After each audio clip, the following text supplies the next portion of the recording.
action. Something like a well-executed barbell back squat is going to transfer to any sport or any athlete, regardless of what they're doing. So instead, a better way to look at this concept is transfer. What type of training off the mats and in the weight room is going to best transfer to our jiu-jitsu performance? Sometimes that means attempting to mimic the movements that we're performing on the mats, and it should be very similar and very specific. Sometimes that is not the case, and often we're trying to perform the exact opposite type of movements or muscular actions when we're in the weight room. We always make transfer our number one priority when we provide programs, and we're confident that this template will improve your BJJ performance. So now I want to go over some more advanced methods or customization of this program. In general, we really want to take time at first to learn the movements and then making sure we're training at an adequate effort level. And I really can't stress that second point enough. If we're really training at that proximity to failure, we won't need a ton of junk volume, as we call it, thrown into the program to fluff it up. We take a couple bang for our buck exercises, which is what this whole program is about. We train them with that high degree of effort. We make sure that they work well with our body, and we've got those pro and regressions to help you do that. And from there, it's really just about getting as much as you can out of each individual set, instead of focusing on doing as much as you can throughout an entire workout.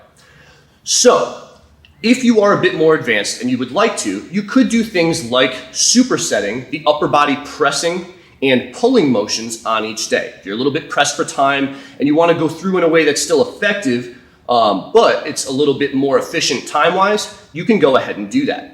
Another thing that we'll allow is 10 minutes of free time at the end of each session if you have particular things you want to focus on. Maybe you're rehabbing an injury and an area got particularly weak and you need to focus on that, or there's just certain things that you like to do, feel free.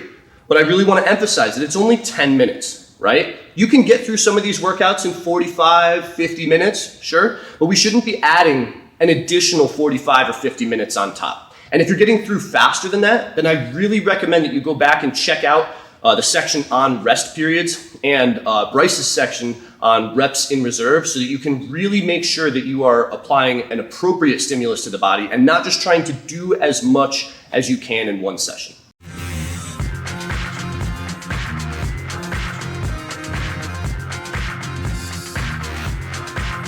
Our first exercise in the hinge progression is a dumbbell Romanian deadlift.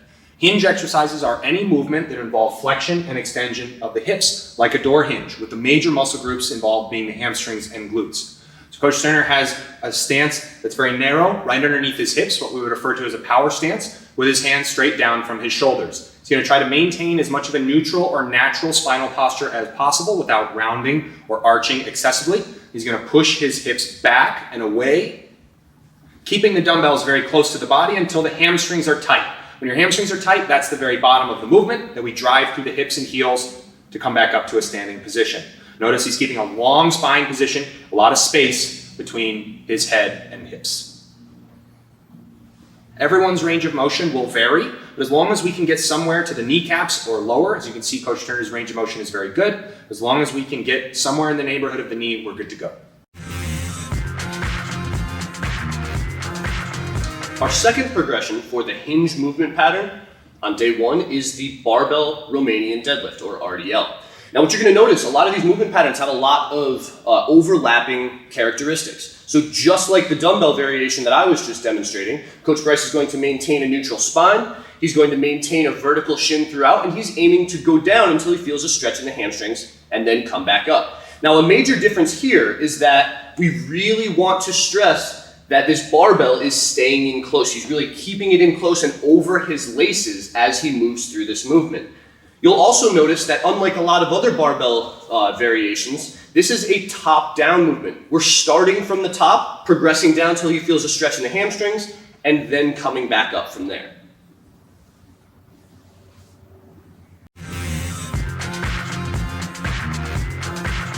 Our final day one hinge progression is the snatch grip Romanian deadlift. Snatch grip refers to a wider grip, and you can see that Coach Turner's grip is significantly wider than his shoulders. A good rule of thumb is that the bar should be somewhere in the neighborhood of your hip crease, right where your body folds, as opposed to normally being mid-thigh for a regular RDL.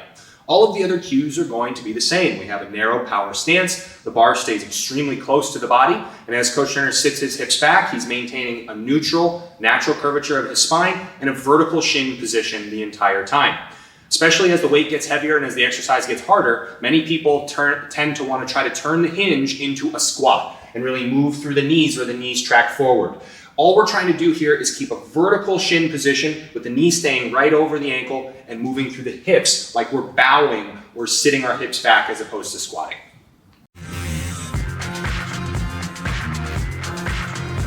The first progression in our vertical pressing movement pattern for day one will be the half kneeling dumbbell single arm overhead press. It's a bit of a mouthful, but it fully explains what's going on here.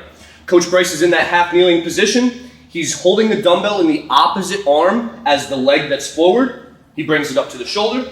And notice he has his hips forward here. He's in a nice strong position. He doesn't have this leg too far out to the side. It's straight out in front and he has relatively vertical shin. From here, we're gonna keep something close to a neutral grip. We don't want the elbow winging out to the side, right? He's got his elbow out forward. And from there, he will then press up and overhead, finishing with a nice shrug, thinking about bringing your bicep up to your ear at the top.